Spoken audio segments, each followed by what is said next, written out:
la computadora. Nos encontramos en la clase número 13 de redacción y elaboración de monografía. Es la última clase, de hecho, donde interactuamos ya las siguientes 2 semanas. Solamente ustedes tienen que enfocarse y trabajar con todo lo que han aprendido, realizando, confeccionando su monografía. Esta es una materia muy importante, es fundamental en todos los seminarios e institutos teológicos. Un profesor, siempre recuerdo, Osvaldo Fernández Giles, me comentó que las instituciones teológicas o seminarios bíblicos se determina la calidad por la calidad de sus trabajos de investigación, los papers, que son las monografías o las tesinas. Se determina por la calidad de sus trabajos. Si las personas no saben escribir o hacer una monografía, lo más probable es que hayan sido sujetos de una estafa, contaba el profesor Osvaldo Fernández Giles. Así de importante es la técnica de la redacción. Hay que manejar la técnica de la redacción. Si no puede hacer una monografía, un trabajo de investigación, se puede dudar de, de que efectivamente ha estado en un seminario, en un instituto bíblico. Es básico esta competencia que estamos aprendiendo. Para todas las demás materias. Después, ya el próximo año, vamos a tomar temas bíblicos. Comenzamos como, por ejemplo, libro histórico, después hermenéutica y exégesis, literatura juanina, por ejemplo, vemos el otro año. ¿Qué más? Ah, y una materia teológica también, pues teología sistemática uno, la doctrina de Dios, del hombre, del pecado, de la revelación, el fundamento qué es lo que es la teología evangélica, características de la teología evangélica, los conservadores, fundamentalistas, liberales, racionalistas, todo eso es lo que vamos a ver el próximo año. Eh, bueno, esta es más técnica, pero es fundamental porque para crecer en el conocimiento de las demás materias. Pues muy hermosas materias se vienen el próximo año con la ayuda del Señor, en que entusiasmar también a demás hermanos igual de sus iglesias que se capaciten en la palabra de Dios. La hermana Bárbara ahora pertenece a la Metodista Pentecostal de Chile, del pastor Elías Joel o Elías Jara. Ahí Elías Jara. hay que entusiasmar a los hermanos para que estudien la palabra de Dios. Muy bien, entonces, esta Perdona, parte corresponde. ¿Sí? una consulta. Por ejemplo, esto que estamos pasando, que usted nos decía que es como lo básico, no es lo mismo que cuando a veces cuando uno está en la universidad, ¿cierto? Le piden eso, las normas APA, no es lo mismo, ¿no? O Sí, eso es sí, otra cosa. exacto, es lo mismo. Las normas APA son cómo se Es lo escribe mismo sí, lo vamos a ver aquí. Para hacer la bibliografía hay que estar atento para hacer la bibliografía final. Yo le voy a indicar cómo se trabaja en esa parte, pero pero eso eso usted es. igual nos va a pedir eso, ¿o no? Es que El no computador entiendo lo muy bien hace, el computador lo hace solo, hermana Bárbara. Ah, ya. Sí, no, Bueno, no hay que preocuparse mucho. Pero usted siga, mire, yo he estado en varias instituciones. En ISUM me pedían, en el libro de texto que ustedes están utilizando, el mismo que a mí me pedían para cumplir con los requisitos de un trabajo de investigación. Y de acuerdo a lo que dice ese libro, las normas son APA. Todo lo que pedía, las notas al pie de página, por ejemplo, título, subtítulo, primero, segundo nivel, título, márgenes, todo eso. Pero al final la bibliografía era de acuerdo a otro sistema, no era el APA, era el otro. Pero el computador lo hace solo, eso, hermana Bárbara. Eso me pedían en ISUM, recuerdo. Hice varias monografías, 4 monografías hice en ISUM en total. Y después, cuando fui a la Global University, en la Global University a mí me pedían otro sistema de normas de escribir. Era diferente. Ya no era a pie de página, sino que eran autor y fecha. Cuando estuve en Fatela, pedían el Turabian. En Midwest, en la Global University, ay, ¿qué norma eran? Eran igual, era autor y fecha, y después al final la bibliografía era Turabian igual. Ahí no recuerdo. La APA parece que era. Y ahora en Midwestern Baptist Theological Seminary, pide las normas Turabian. Turabian, me pasaron un documento y ese documento, hay que saber trabajarlo, sí, los párrafos. Y está automático, los márgenes, la primer nivel, segundo nivel de los títulos, eh, ¿qué más? Después la bibliografía final, también todo eso el computador lo hace solo automáticamente. Yo le voy a indicar cómo se trabaja en esa parte. Pero usted debe seguir lo que dice el libro de texto. Hay un libro que me pasaron en el Midwestern hace 3 años ya, este año va a ser el tercer año, pasa tan rápido los años. Este es el manual de investigación teológica. Es una profesora de la Iglesia Adventista del Séptimo Día, pero que es asesora de tesis de doctor en ministerio, doctor en PhD. Y este libro yo aprendí algo con ella. Nancy Weber, de Westminster, de la Iglesia Adventista del Séptimo Día, es doctora en educación de Andrews University. Cuenta con 45 años de experiencia enseñando a futuros pastores, profesores, no solo en los Estados Unidos, sino también en diferentes partes del mundo. Pero es fundamental esta profesora porque es adventista, pero escribe para los evangélicos. Es un área teológica, por lo tanto, ahí ya no se habla de qué iglesia es. Lo que importa ahí son las competencias académicas en esa área. Pero lo que ella enseñó, hermana Bárbara, y lo que yo he aprendido en- con ese libro de la experiencia, y en la institución en la cual he estado, es que uno debe someterse a lo que le indica la institución. Si Zoom pide esas normas, hay que trabajar de acuerdo a las normas de Zoom. Si la Global pide una norma para trabajar, uno trabaja de acuerdo a las normas de Global University. Si está estudiando Fatela, uno debe someterse a las normas que pide Fatela para cumplir con los requisitos formales de presentación de su trabajo de investigación. Si uno está en Midwestern, hay que cumplirlo también con aquella institución.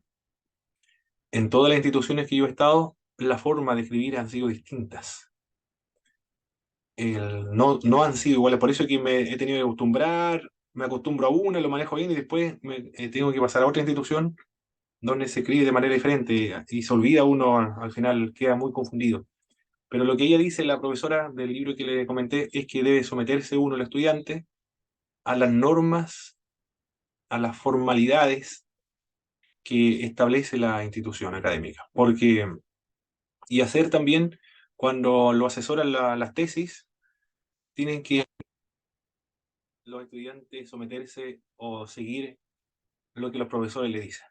Yo me he acostumbrado a eso porque he sufrido con la monografía, o sea, con la tesis, porque hay dos profesores que corrigen. Y uno tiene hecho el trabajo y después pareciera que lo vienen a desarmar, tienen que hacerlo de nuevo. Fatigoso, es cansador, es estresante, es frustrante, pero es un trabajo que fatiga intelectualmente. Pero es la única manera de poder sacar un título que es teológico acá. Pero hay que hacer lo que los profesores dicen, quieren. Eso es lo que hay que hacer. Hay que hacer exactamente lo que los profesores desean y someterse a las normas de la institución. Tanto es así que en el Midwestern no aceptan los trabajos de investigación, una tesis, no lo aceptan si no está firmado por una persona que está certificada y que ha revisado documento y lo ha firmado, que este documento cumple con los estándares, con las formalidades estéticas del trabajo. Márgenes, títulos, párrafos, todo eso, lo ha cumplido. Y hay que pagar para eso. En Estados Unidos hay que pagar para cumplir con las normas, con los márgenes, con los párrafos, con los formatos, con el formato del estilo de Midwestern. Hay que pagar. se paga 800 a 1000 dólares. Estamos hablando de esa cantidad, 800.000 dólares. Estamos hablando de 900, 1.100.000 pesos en moneda chilena. Estamos hablando de cosas serias. Estamos, estamos hablando. Y si no cumple con esas normas, no se acepta. Así que mucho dinero hay que invertir para sacar un doctorado. Y el doctorado más caro sale 9 millones de pesos. Pero como todos somos latinoamericanos, hay una beca. Se le hace un descuento para los latinoamericanos de 3 millones de pesos. 3 millones 200, ahí como varía el dólar. Pero sale mucho dinero. Y en cuanto a incluso 1 millón de pesos casi para cumplir con las formalidades, con las normas éticas del trabajo. Así complejo el asunto, el área de la educación superior. Oigan, pero nosotros estamos acá Hermano, solamente. Sí, ahora. lo- que no sé si Jorge le avisó que está con turno de tarde, por eso no Ah, está ok. conectado. Ya, listo, hermana Bárbara. Muy bien, muchas gracias por informar. Porque Mateo, Perfecto. Muy bien. Ah, bien. Ah, usted envió el link.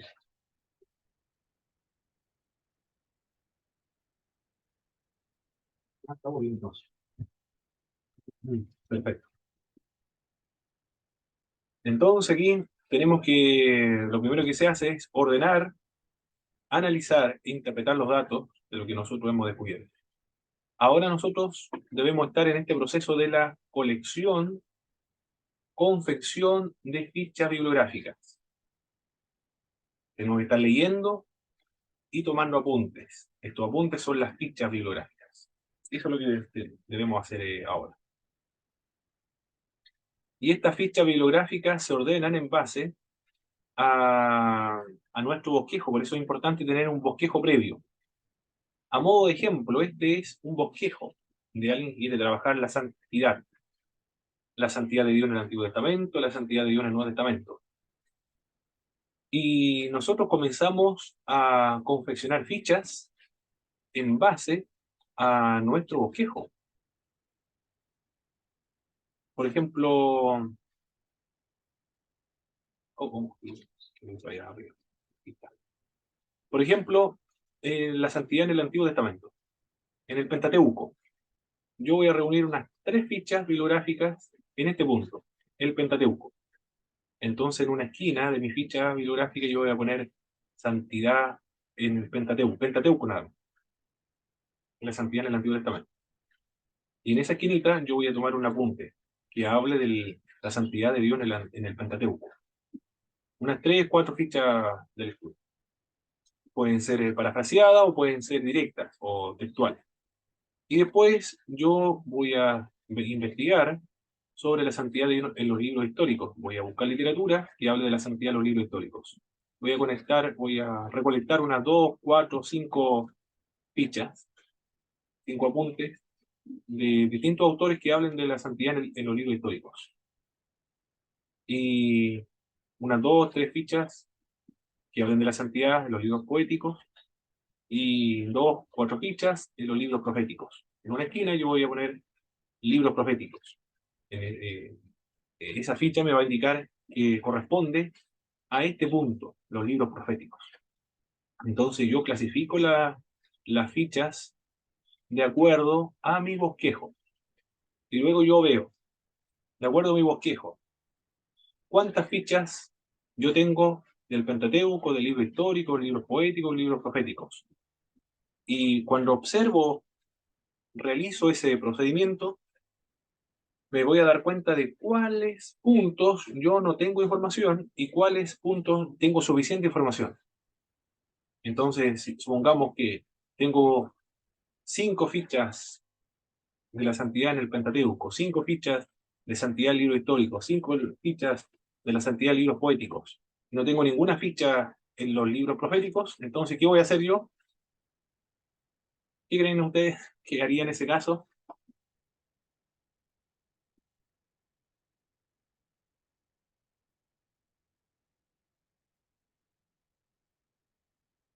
buscar más información sobre ese tema. Sobre la santidad en los libros proféticos. Muy bien. Para eso se colecciona la ficha bibliográfica siguiendo el orden del bosquejo que nosotros tenemos. Esa es la finalidad. Muy bien. Estamos bien. Los beneficios de las fichas. Permite darse cuenta de qué punto tiene mayor información y de qué puntos carece de ella. Permite modificar el bosquejo al considerar datos de otra índole.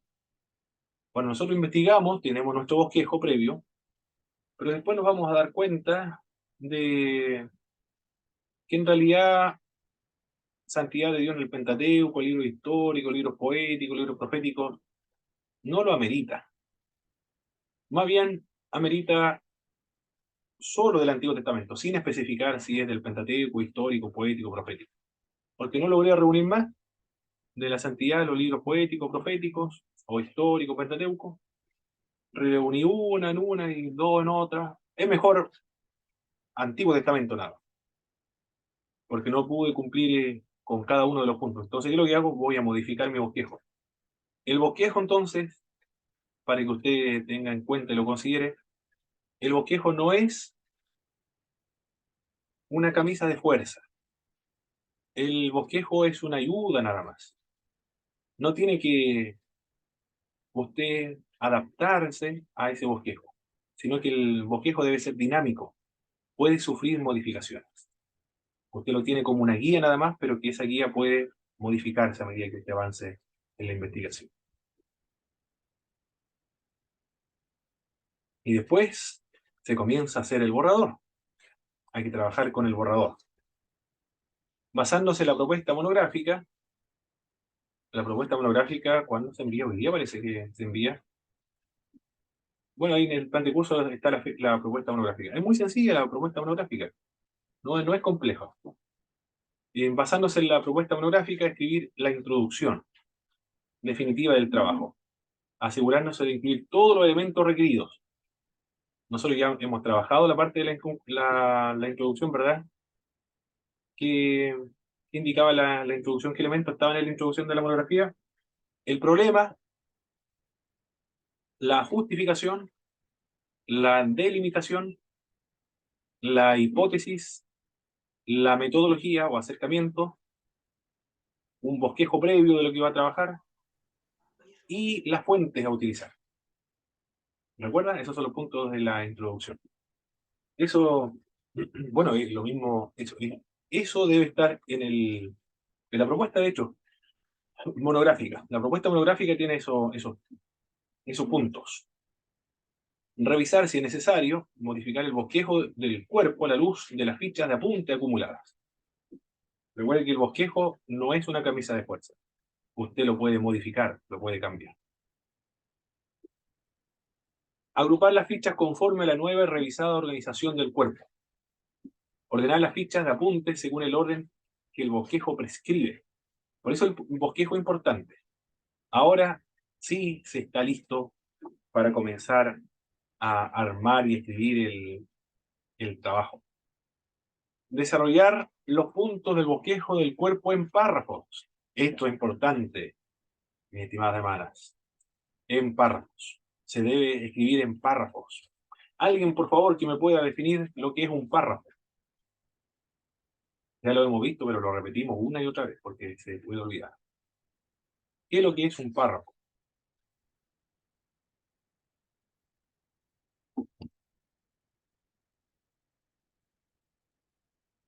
¿Alguien recuerda lo que es un párrafo? Párrafos. Es un conjunto.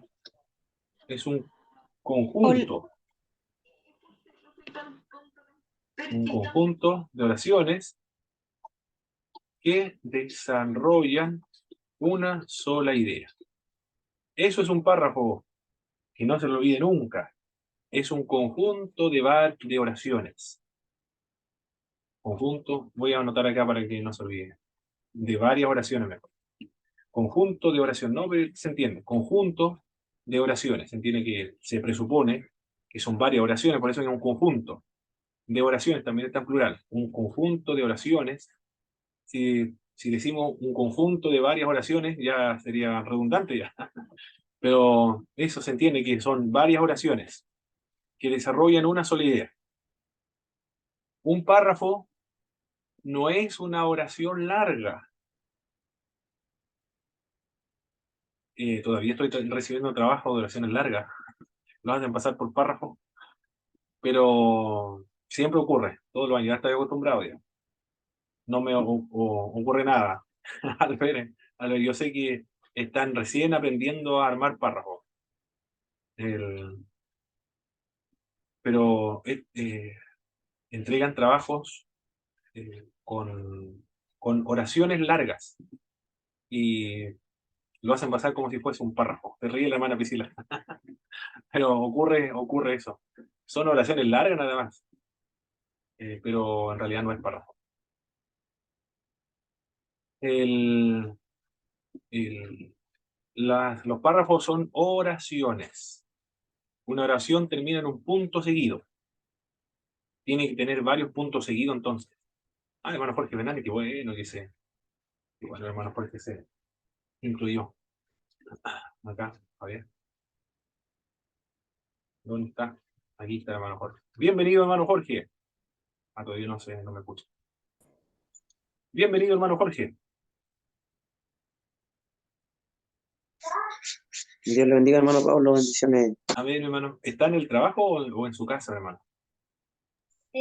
No, hoy día estoy en casita, Ah, porque qué bueno. estaba haciendo unas cositas por eso.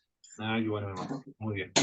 Qué bueno que se pudo conectar. Estamos viendo la parte de los párrafos, la confesión de párrafos. ¿Alguien escribió aquí? ¿Puedo interrumpir la clase, mis hermanas, hermanos? Porque yo a veces no veo el chat. Ah, la hermana, se rió la hermana, puso harto jajaja. Yo pensé que hacer una pregunta. Pero eso es un párrafo, es un conjunto de oraciones que desarrollan una sola idea. Es un conjunto de varias oraciones. No es una oración larga. Una oración termina en un punto seguido. Un párrafo entonces tiene varios puntos seguidos. Y el párrafo termina en un punto y aparte. No se olvide de escribir en párrafos. No se escriben en oraciones largas, se escriben en párrafos. Y lo que no he visto en este curso de este año, porque estoy dando esta materia en Temuco, online, los días jueves, y a leerse también en Portugal los sábados. Yo creo que lo he enfatizado mucho, ¿eh? De la confección de las oraciones. Por eso que nadie me ha entregado un párrafo con frases. Todos han escrito en oraciones. Está bien, en años anteriores yo he visto párrafos hechos o compuestos con frases. No, ahora se entendió bien. Ahora están escribiendo en oraciones. Lo único que falta es escribir en párrafos. Un párrafo es un conjunto de varias oraciones. Una oración tiene verbo, sujeto, tiene sujeto, verbo, complemento, y termina en un punto seguido. Eso significa que tiene que luego del punto seguido continuar con otra oración más y terminar esa oración con otro punto seguido. Y después continúa otra oración con punto seguido. Unas 3, 4 oraciones forman un párrafo. Y un párrafo está compuesto, a ver, acá, un párrafo. ¿Cuál es la estructura de un párrafo ahora, mis hermanos? Estructura de un párrafo. ¿Cuál es la estructura? Sujeto. Párrafo, la Ah, estructura de un párrafo.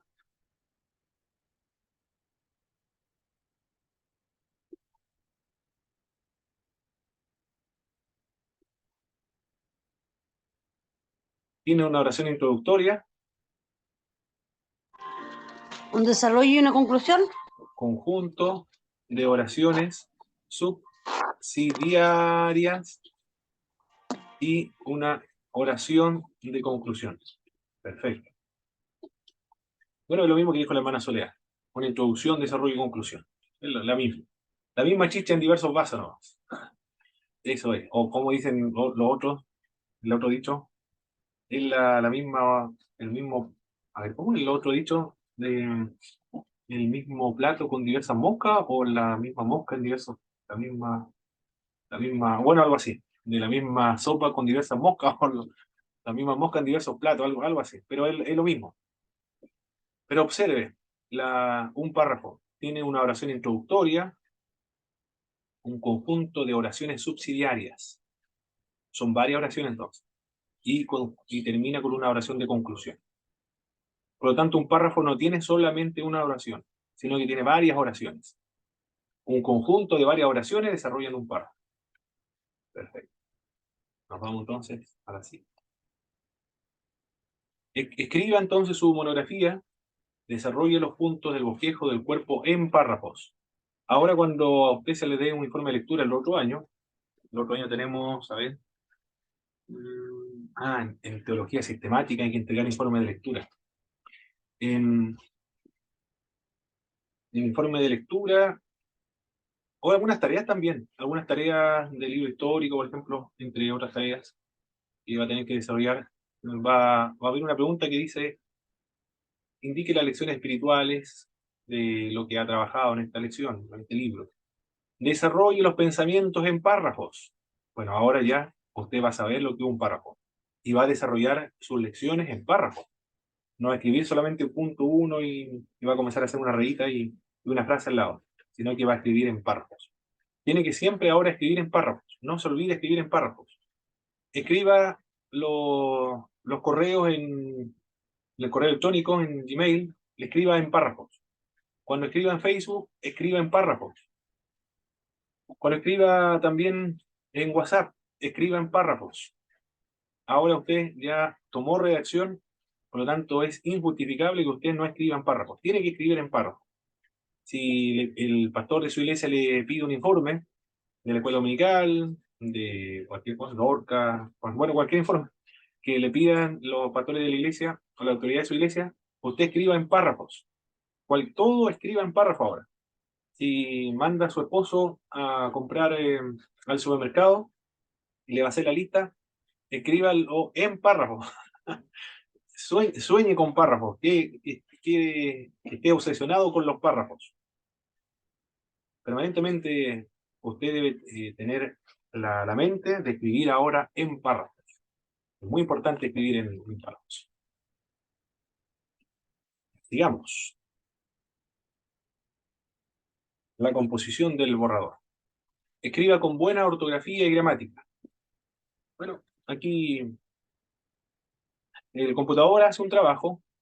Uno busca la parte de revisar del computador. En Word, la máquina le indica a usted la revisión y usted puede revisar. Pero el computador no es suficiente. Después de hacer ese proceso, usted debe volver a leer, como mi capítulo 4 acá de la disertación. Tiene que volver a leer. Y mire, hay un error ahí. O no un error, sino que hay algo que está de más que hay que eliminar. Entonces yo lo marqué con rojo, ¿eh? Y fue en el capítulo 4, son 6 capítulos. Pero en eso estoy corrigiendo. En el proceso de corregir, usted corrige la ortografía, la gramática también. Si quiere entregar un trabajo de calidad, pero ya en otras instancias superiores, ahí tiene que mandarlo a corregir a un experto. Un compañero de curso del Midwestern, que es de Panamá, es colombiano, pero es misionero de Panamá, él mandó a una profesora de lingüística para revisar su disertación. Y le cobró, ¿cuánto? $3. $3. Por hoja. $3 por hoja. Son más de 130 hojas. Imagínense. Es impresionante, ¿eh? Pero para esa instancia se requiere el trabajo de los expertos. Recuerde que debe escribir en párrafos. ¿Por qué se repite esto otra vez? Ya estuvimos hablando anteriormente de escribir en párrafos. Porque se olvida. Por eso se repite. Para que no se olvide, hay que escribir en párrafos. Un párrafo tiene una oración introductoria, un conjunto de oraciones subsidiarias y una oración de conclusión. Varias oraciones, no solamente una oración larga, varias oraciones. Los párrafos son un conjunto de oraciones que desarrollan un mismo asunto. No confundir oración con párrafo. Una oración larga no es un párrafo, es solo una oración larga. Un párrafo son varias oraciones, conjunto de varias oraciones. como mínimo 3 oraciones. También hay párrafos de oraciones, pero deben tener como mínimo 3 oraciones. Por eso es que hay que escribir hay que revisar lo que se escribe. Primero usted escriba, pero después cuando le corresponde revisar, usted revisa. Escriban oraciones gramaticales completas. Aquí hasta ahora, este año, gracias a Dios, no ha habido problema en esta parte, ¿eh? Todos han entregado trabajos escritos con oraciones completas. Hasta ahora, que sea coherente, parece que alguien, pero fue la primera tarea, después ya se solucionó y después ya leyó bien su párrafo antes de enviarle. Coherente y breves. Las oraciones deben ser coherentes, completas y breves. La oración gramatical lleva sujeto, verbo y predicado. Ejemplo de una oración gramatical incompleta. Ahora vamos a ver lo que alguien en América Latina entregó acerca de una oración gramatical incompleta. La vida de Pablo después de su conversión. Esto es una frase. No es una oración. Es una frase nada más. Hay que agregarle un sujeto, verbo, complemento ahí. La vida de Pablo después de su conversión. ¿Cómo se puede convertir en oraciones? La vida de Pablo después de su conversión fue trágica, o fue magnífica, o fue diferente. Ya, ahí lo convertimos entonces en una oración, porque le incluimos un verbo y un predicado. La vida la vida después de su conversión, la vida de Pablo después de su conversión fue diferente. Ahí lo convertimos en una oración entonces. Le agregamos un verbo y un predicado. Sin verbo y predicado, esto es solo una frase. Debemos escribir en oraciones gramaticales completas. Vamos a ver un ejemplo ahora. Por favor, ustedes me van a indicar si entienden algo o no. A ver, ¿quién puede leer? ¿Quién es el voluntario? Por favor, mi hermana, mi hermano Jorge, para leer este párrafo. No, no, y tampoco es párrafo. Esto no es párrafo, es una oración larga. Pero no solamente larga, es incoherente. Ahí vamos a leer, por favor. ¿Quién es voluntario o voluntaria? Amén. Adelante, Ya. hermano Jorge. Dice así. Y la realidad es que el pecado ha permanecido con la comunidad de Dios. Adán fue solo sustituir por Cristo, pero más en un sentido escatología como alternativa para cambiar, pero el pecado aún sigue estando en el hombre, aunque sea de la iglesia, y esta es una realidad que la iglesia ha arrastrado. Por esto se designó no un calificativo histórico y religioso de la iglesia como una institución con historia y dogma, sin tener en cuenta el valor divino de la voluntad de Dios con respecto a su comunidad llamada iglesia. ¿Alguien entendió algo, no? Esta es una oración larga. No es un párrafo, es una oración larga. Pero es incoherente. No sé si alguien entendió qué Hasta quiere para, decir. hasta para leerlo, pues. Claro, claro, hay un problema ahí. Hay un problema. Lo más probable es que aquí, no sé qué, quizás está aprendiendo recién a hacer un párrafo, lo más probable. Por eso es que escribió una oración tan larga, para hacerlo pasar por un párrafo. Y lo más probable es que también tomó de algunos libros, armó esta oración tomando ideas de algunos libros, ideas también que él tenía en su momento. Pero no se entiende qué quiere decir. No sé si alguien entiende lo que quiere decir esta oración larga.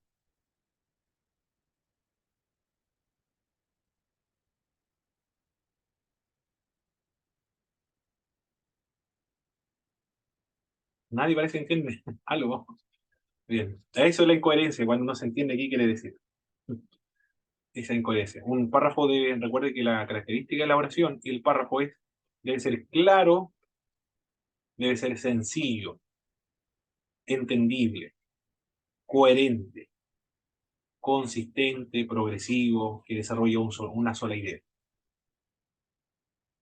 Acá hay una incoherencia. Debemos escribir párrafos que sean coherentes, claros y sencillos, y breves también.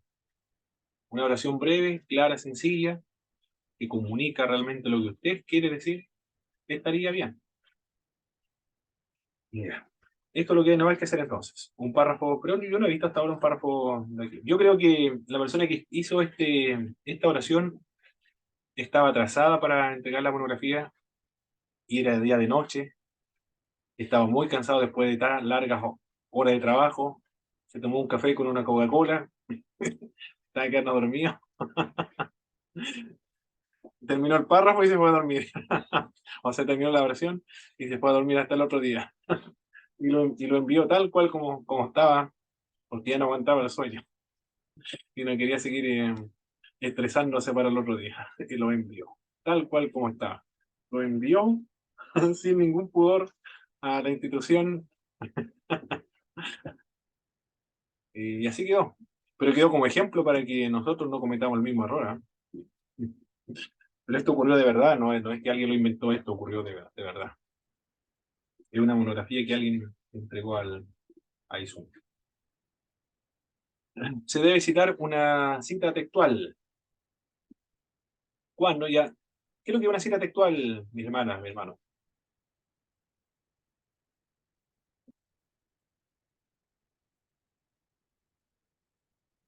Cuando se escribe textual, como dice, del libro, del autor original, ¿cómo poder decirlo? Correcto. Palabra Sin por palabra. modificarlo, Exacto. palabra por palabra. Incluso hasta los errores ortográficos. ¿Cuándo se cita una cita textual entonces? Cuando expresen las palabras del autor tan concisa y convincentemente que el estudiante no puede mejorar su texto. Cuando se requiera fortalecer un argumento principal también. Cuando el estudiante quiere comentar, refutar o analizar las ideas expuestas por otro autor. Cuando, alterando o parafraseando el concepto que en ella se expresa, pudiera dar pie a confusiones o malinterpretaciones. Ahí se cita textualmente por palabra. Cuando se refieren a cifras oficiales, fórmulas, matemáticas, científicas y de otro tipo, se debe citar textualmente. ¿Cómo se debe citar textualmente? Reproduciendo las palabras exactas de un autor, como también las de las publicaciones oficiales. También pueden interpolarse algunas palabras en el material por medio de corchetes. Ya estuvimos viendo anteriormente las interpolaciones, ¿verdad? ¿Cuándo se realizaban las interpolaciones? Bueno, vamos a seguir viendo las interpolaciones ahora. Cuando el tiempo gramatical no concuerda con el texto, cuando no se emplea un pronombre específico, cuando en otras ocasiones parezca necesario hacerlo, cuando una cita es muy larga o cuando el estudiante necesita solo unas cuantas oraciones o frases de un fragmento grande, puede omitirse desde el original. A este procedimiento se le llama elipsis. Están las interpolaciones o las elipsis. Las elipsis son recursos para acortar una cita textual muy extensa, muy larga. Y la elipsis usted puede podar, cortar al comienzo, al medio y al final, donde sea necesario, porque hay información irrelevante para su trabajo. ¿Qué formato de presentación debe tener la cita? Yo recuerdo que la última clase les comenté que algunas citas textuales cuando se incorporaban al texto llevaban algunas entre comillas y otras no en comillas, sino citas en bloque, y se lo había comentado. Pero no lo expliqué más porque correspondía analizarlo ahora. Pero cuando usted tome los apuntes, si es cita textual, debe ponerlos entre comillas, porque eso a usted le recuerda que es una cita textual. Según lo extensa de la cita. Las citas breves, ¿cuáles son las citas textuales breves? De hasta 3 líneas en el documento. Cuando son 3 líneas que le caben en el documento, usted debe incorporar la estructura de una oración o párrafo, sin quebrantar la fluidez del texto. Usted tiene una cita textual, menos de 3 líneas, y usted lo incorpora al texto, al párrafo. No quebranta la fluidez del párrafo. Y se deben cerrar entre comillas cuando son menos de 3 líneas, pero incorporadas al párrafo.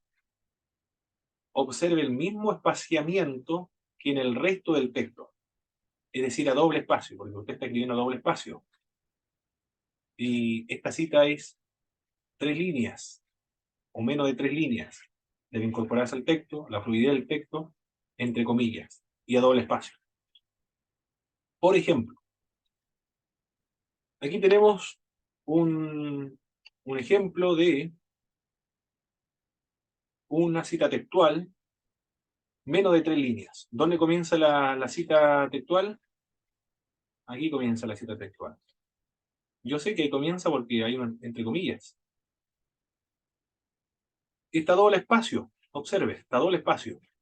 Y la cita textual también está a doble espacio. Entre una línea y la otra línea hay doble espacio. Y ahí comienza la cita textual. Esto es una cita textual entonces, menos de 3 líneas, tiene 2 líneas nada más. ¿Qué ocurre cuando la cita textual supera las 3 líneas? ¿Quién ha leído el libro de texto?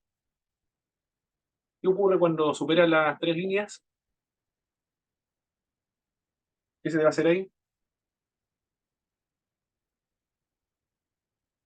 El libro de texto que decía, muy bien, las citas en bloque. Ahora vamos a ver qué es lo que son esas citas en bloque. Las citas extensas de 4 más líneas. Si son 3 líneas, incorporadas al texto entre comillas. Si son más de 4 líneas, en bloque. No se encierra entre comillas el fragmento citado. Ah, no se encierra entre comillas. Pero las que son de 3 líneas, sí. Estas no se encierran entre comillas. Claro que cuando usted toma el apunte, está entre comillas porque le dice a usted, esto es una cita textual. Pero cuando lo incorpora, usted le elimina las comillas porque son más de 4 líneas. El espaciamiento debe ser de una sola línea ahora. Diferente, ¿eh? No, de una sola línea. El espaciamiento, no de doble espacio, sino de un solo espacio. Se debe presentar adecuadamente. Se cambia el margen izquierdo por la misma distancia de la primera línea de un párrafo, 5 espacios. Entonces, todo el párrafo ya no va en espacio a doble espacio. Todo el párrafo va a espacio sencillo. Todo el párrafo va con un margen al lado izquierdo. Por eso es que se llama como cita en bloque. Por decir para un hermano José está, entró que bueno. Va en bloque. Todo el párrafo se le hace una sangría al lado izquierdo. Como lo vamos a ver acá en el ejemplo. Ejemplo. Aquí estamos, con el vacío donde un trabajo que yo realicé hace tiempo. Aquí estamos viendo entonces. Esto es lo que yo estoy escribiendo. Esto de acá. Va a doble espacio entre una línea y la otra, a un renglón. Doble espacio. Pero ahora yo voy a comenzar a citar algo textual, un documento textual. Pero, ¿cuántas líneas tiene esta cita?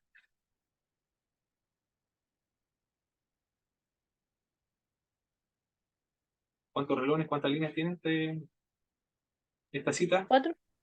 Muy bien, 4. me refiero a esta cita. Ahí está. Esta es la cita. 4 líneas entonces. Ya, me está diciendo entonces el manual, si tiene 4 más líneas, no debe ir entre comillas. Por eso le saqué las comillas. El espacio debe ser de una sola línea. Aquí está a espacio sencillo, como usted logra observar. ¿Qué más? Me dice, presente la cita adecuadamente, se cambia el margen izquierdo por la misma distancia de la primera línea. Entonces, a este párrafo, a todo el párrafo, ¿viene alguien más? La hermana Ana, bueno, aquí estoy pasando otra materia. A todo este espacio, este párrafo estaba por acá, pero aquí se corre. Se corre acá todo el párrafo. Se corre, no me quedó bien la flecha, pero se entiende. Todo el párrafo va con una sangría. Ahí. La misma sangría del primer reglón del párrafo anterior. Y espacio sencillo. Eso se llama citas en bloque. ¿Alguna pregunta con respecto a las citas en bloques?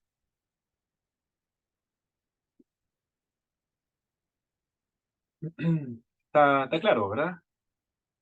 Quizás algunas hermanas estén diciendo, ¿y cómo se hacen eso en el computador en Word? Bueno, también lo vamos a ver. Y eso es lo que vamos, primero tenemos que ver otra cosa. Pero es el modelo más o menos de cómo va a quedar en el texto. Sigamos observando qué más nos dice el manual.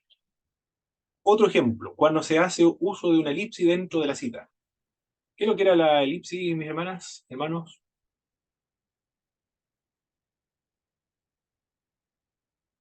¿Para qué utilizaba la elipsis? Cuando queríamos como no citar, por ejemplo, claro, eso, ¿no? O sea, como no completo, Por digamos, ahí. una parte, dar un énfasis a una parte y ya la parte como que no nos servía, por decirlo de alguna forma, le poníamos puntitos. Se eliminaba. ¿Y cómo yo digo que se elimina? Por medio de una elipsis. Y la elipsis creo que son 3 puntitos. Esta es una cita textual. Observe, se nota que es una cita textual porque acá me dice a mí, el que está haciendo la monografía me dice, esto es una cita textual. Yo lo saqué de un libro y ahí indico al pie de página de dónde saqué la información. Y como lleva 4 líneas, no lleva las comillas, porque está en bloque. Y todo también, todo el párrafo, va en la misma línea del sangrado del primer reglón del párrafo arriba. Y espacio sencillo. Y se corta ahí. Eso es una elipsis entonces. Ahora vamos a hacer esto mismo, pero en formato Word. Nos vamos al formato Word. Todo hasta ahora saben en el formato Word, o si alguien tiene duda me avisa, por favor, mis hermanos, de, de cómo insertar la nota al pie de página. Por favor, si no saben, me indican, por favor.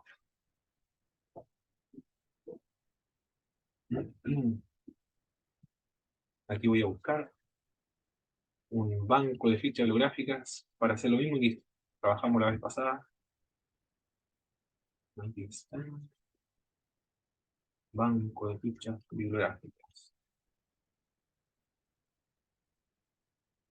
Voy a ver qué tengo aquí.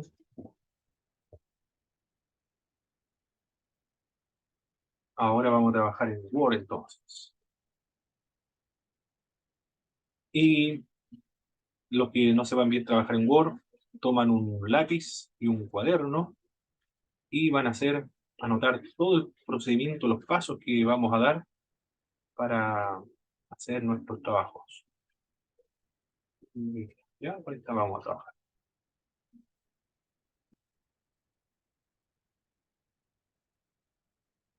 Ya. Me van a indicar, por favor, mi hermana, si ustedes están viendo lo mismo que yo acá en mi presentación.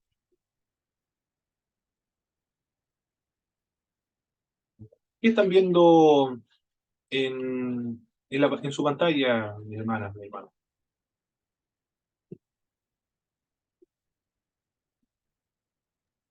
La profecía en Egipto. Ah, ok, ya, esto es una... Perfecto. Ya. Ah, esta es otra forma de citar, sin embargo, y como estamos en varias instituciones, esta es otra forma de citar. Lo voy a cambiar. Ah, sí, ya. Ok.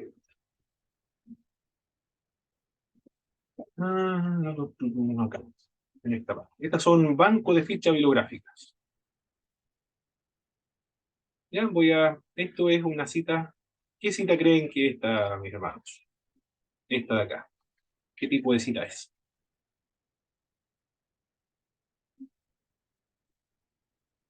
¿Textual? ¿Parafraseada?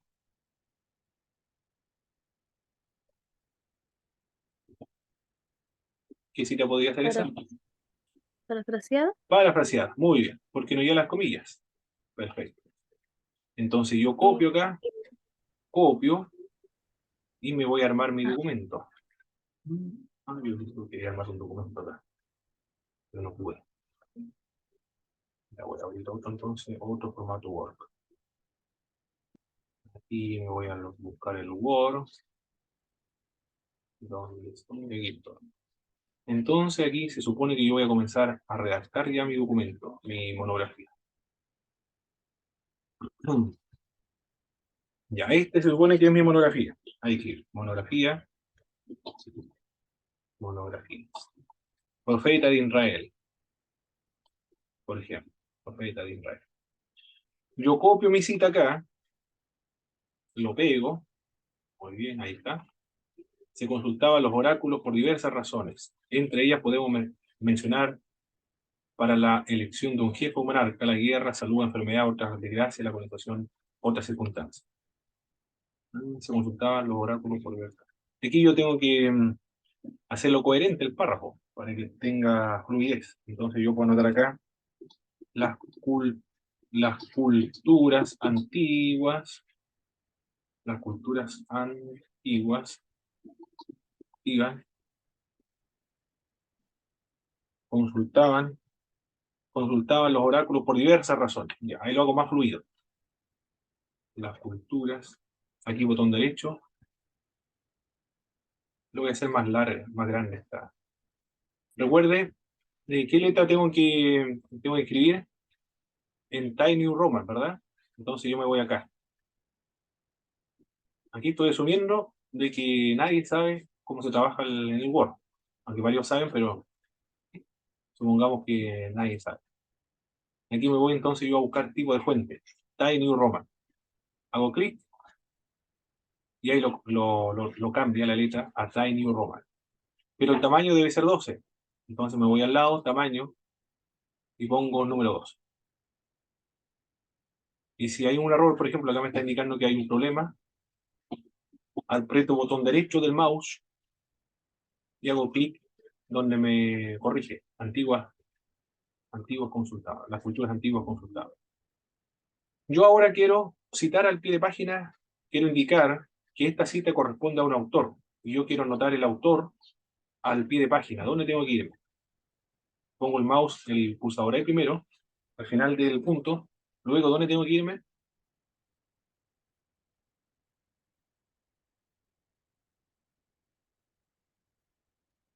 ¿Referencias? Perfecto, me voy a referencias. Hago clic en referencia. Muy bien. Y después, ¿dónde me voy? Ah, pero todavía, antes de eso, tengo que salir de aquí. Tengo que salir porque... Voy a salir un momento. Porque... A ver, otra vez.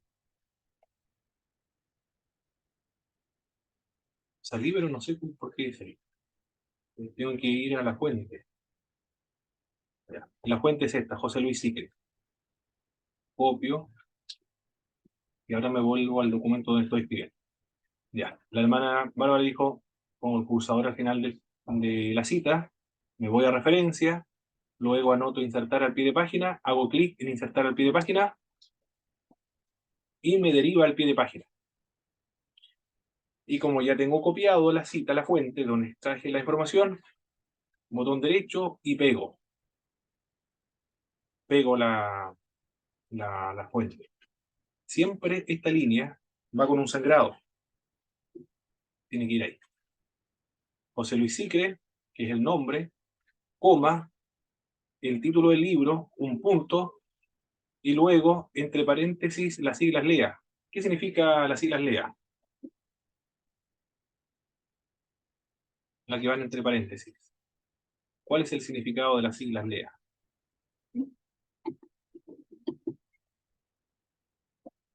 ¿Qué significa eso? Siglas LEA, la que van entre paréntesis.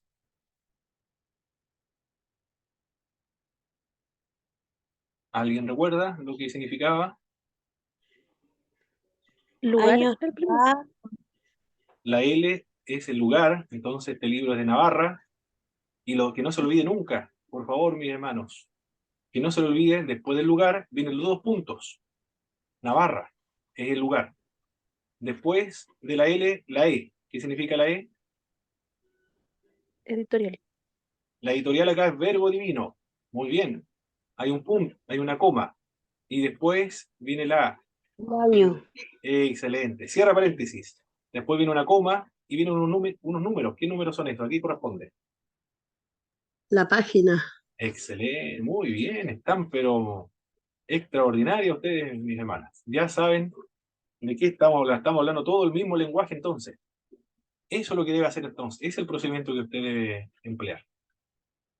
José Luis Sicre, Introducción al Profetismo Bíblico, Navarra, Editorial B. Muy bien.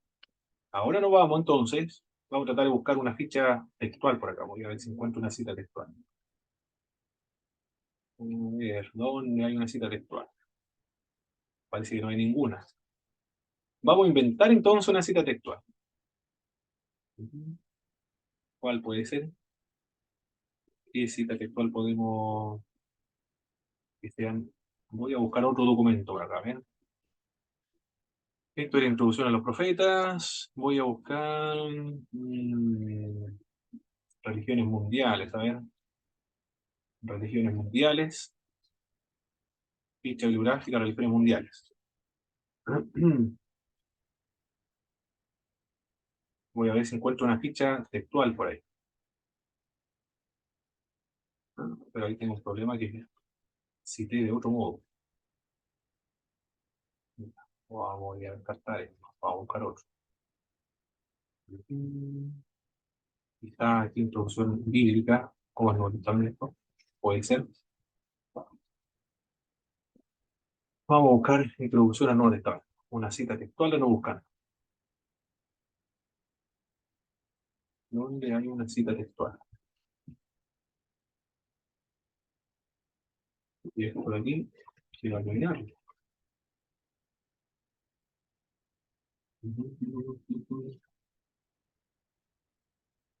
¿Dónde está la cita introducción a la Biblia? Ahí. También.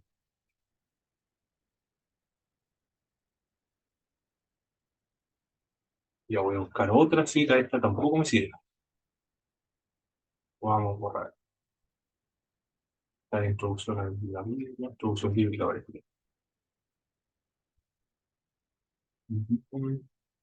Ahí voy a ver. Este quizá me sirva.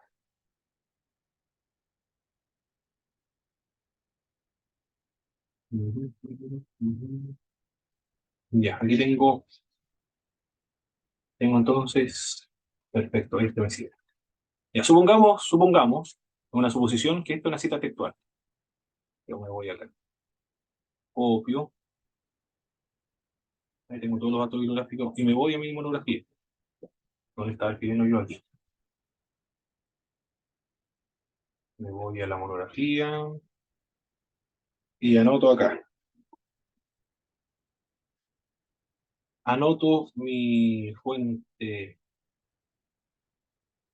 mi cita. Entonces, ¿qué es lo que debo hacer acá? Pongo el pulsador al final del párrafo y el mismo procedimiento. Tengo que copiar, sin embargo, al autor, George Latt. Y lo voy a copiar. Me devuelvo al documento, me voy a referencia, insertar al pie de página, me deriva al pie de página y anoto. Y ahí está. Y anoto al autor, George Latt. Tiene que ser el tamaño 12. Ahí anoto a George Latt. El título debe ir en cursiva. Eso es todo. Ya. Todo esto tiene que ir a espacio doble. Eso decía el documento, ¿cierto? A doble espacio. Entonces, para hacerlo a doble espacio, todo esto se selecciona. Todo esto se selecciona acá y me voy, botón derecho de mi mouse, me voy a la parte que dice párrafos, yo hago clic en párrafos y luego me voy a una sección que dice espaciado. En espaciado, en esta parte del espaciado, yo no lo voy a dejar en cero, lo voy a dejar en automático. Y acá, interlineado a doble espacio. Hago clic y todo el documento me lo deja a doble espacio. Recuerde que cuando comienza una oración siempre lleva una sangría. Ahí. Pero esta cita era una cita en bloque, no es una cita textual, no es una cita parafraseada, por lo tanto debe ir en bloque. Entonces, ¿qué voy a hacer yo? En bloque no va en doble espacio, sino que en bloque va a espacio sencillo. Anoto espacio sencillo, entonces, hago clic. ¿Y qué más me decía el documento para hacer la cita en bloque? Todo el párrafo debe ir con la sangría. Aquí no me lo dio, tengo que hacerlo uno por uno entonces. Antes me lo daba esta opción, con anotar solamente una. Y ahí está. Ahora sí, quedó en bloque. Ahí quedó. Esta es una cita en bloque. Así debe quedar si usted cita textualmente un documento. Esto es doble espacio. Si esta es una cita en bloque, tiene que ir a espacio sencillo. Y ahí está. La, la, la nota al pie de página. Perfecto. ¿Alguna pregunta hasta ahora? ¿Hasta dónde hemos avanzado? Tenemos 20 minutos más para trabajar la otra parte. Vamos a seguir con la otra parte. Está muy complejo, ¿no? Profe, una consulta, eso es para Sí, las fichas, ¿cierto? es para escribir ya la monografía, para hacer la monografía. Ahora En yo la ficha, ya estoy usando las fichas bibliográficas. ya, en la ficha, voy a hacer una pregunta un poquito atrás, en la ficha no se coloca al pie de página, ¿cierto? Solamente como el ejemplo que usted nos entregó. En la ficha no se anota el pie de página. Ah, Al ya, pie de esa es la pregunta, si en la ficha se anota al pie de página. sí, No, porque la pie de página usted lo necesita para hacer el documento, la monografía. ah, ya, Pero la ficha usted no toma apunte nada más, solamente eso. ah, ya. Apunte, eso es todo. El pie de página usted lo hace solo para escribir su documento, su monografía. Bien, hemos visto esa parte entonces de la clase 13 y ahora alcanzamos a trabajar con la clase número 14. Bien, nos vamos con la clase 14.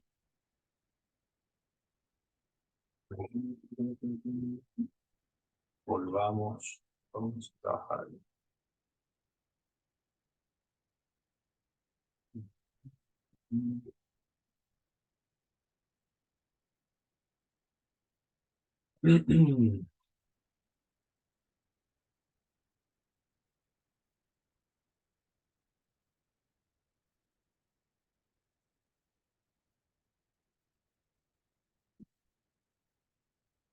Muy bien. La documentación de las fuentes. En la primera referencia bibliográfica o de otro tipo o a una fuente, suele mencionarse el nombre completo del autor por su orden normal, cuando se cita al pie de página la primera fuente, el primer dato bibliográfico. Al citar los detalles de la referencia, se siguen los procedimientos bibliográficos. Se escribe en letras cursivas, antiguamente se subrayaba, ahora se escribe en letra cursiva. El título completo de la obra, el de los artículos y materiales por el estilo, se encierran entre comillas. Ejemplo de notas marginales. ¿Qué tipo de nota marginal es esta? Recuerden todos los tipos de notas marginales que trabajamos anteriormente. ¿Qué tipo de fuente marginal es esta? Antonio Cruz. Darwin no mató a Dios. Recuerden que hay dos fuentes con notas marginales, una de referencia y la otra de comentario. ¿Esta cuál es? ¿De referencia o es de comentario?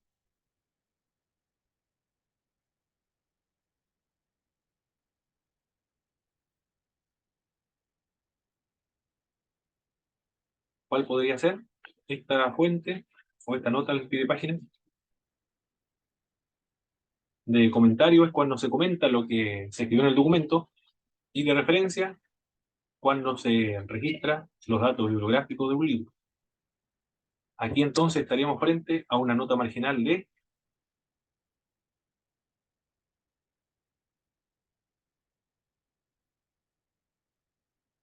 ¿Cuál sería la nota marginal entonces aquí en este punto? ¿De referencia o de comentario? La de Antonio Cruz. De comentario parece. De comentario cuando yo comento algo que escribí en el texto del documento, y de referencia cuando yo doy los datos bibliográficos del autor. Entonces esto sería de referencia, porque Referencia. porque estoy mencionando el nombre del autor, Antonio Cruz, y el libro Darwin no mató a Dios. Estoy mencionando, haciendo una referencia. Luego las siglas LEA, Miami, Editorial Vida, y el año 2004, y cierra paréntesis, coma, página 82. Esta es una nota marginal entonces de referencias. ¿Qué más tengo que anotar acá?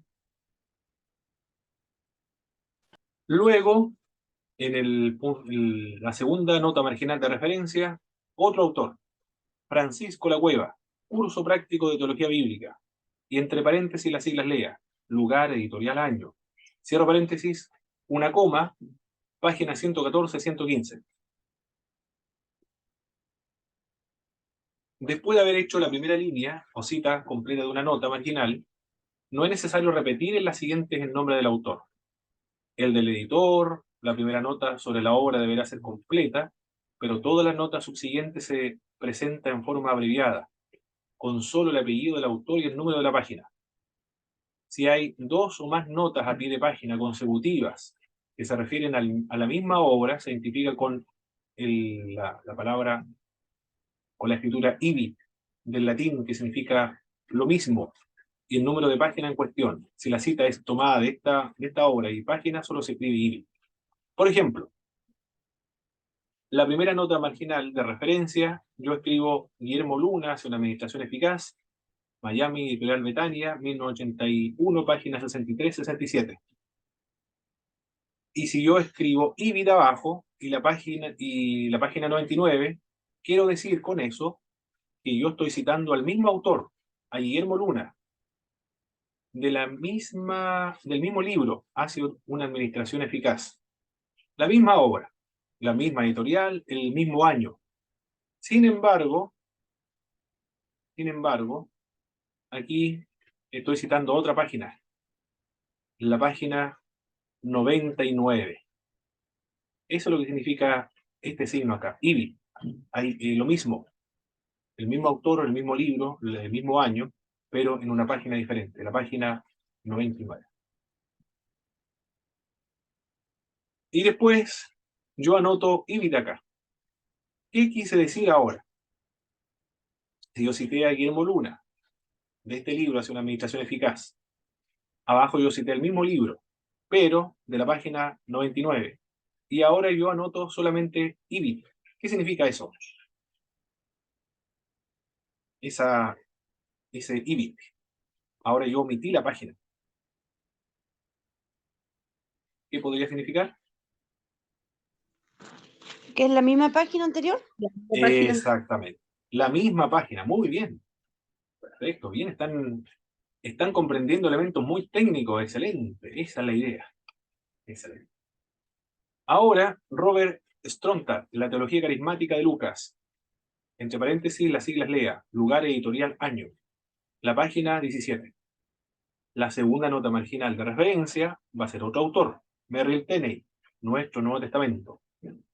Chicago Moody Express, que es la editorial, año 1973, página 208. Ahora yo voy a citar a Strontat, pero no es necesario en la tercera nota marginal mencionar todo el nombre completo, Robert Strontat, teología carismática de Lucas, los datos completos. No es necesario. Solo se menciona una vez, completo. Y después usted anota solamente el apellido, Strontat, coma, la página 24. Si anoto acá yo IBI, significa el mismo autor de Strontat, pero de la página 35. Y si vuelvo a anotar IBI, quiere decir el mismo autor Strontat, de la misma página anteriormente citada, que es la página 35. Y luego, en la nota 6, Tenney, página 210. Se refiere a la misma obra citada con anterioridad, no inmediatamente, pero anterior a Merrill Tenney, Nuestro Nuevo Testamento, Chicago, muy parecido, 1933, pero de la página 210. Así se confeccionan las notas de referencia, o las notas al pie de página. Pero nos encontramos en ocasiones cuando hay un autor que escribió 2 libros que nosotros estamos utilizando en nuestra monografía. Si hay 2 obras distintas por un mismo autor en la bibliografía, las notas a pie de página adicionales deberán incluir el apellido, el título y número de la página citada. Por ejemplo, Cruz, Sociología, una desmitificación, página 273. Se presupone que yo había citado anteriormente a Antonio Cruz y había indicado la referencia completa de este libro, Sociología, una desmitificación. Ahora yo lo volví a citar. ¿Pero por qué cito nuevamente el título del libro? ¿Por qué no basta el apellido?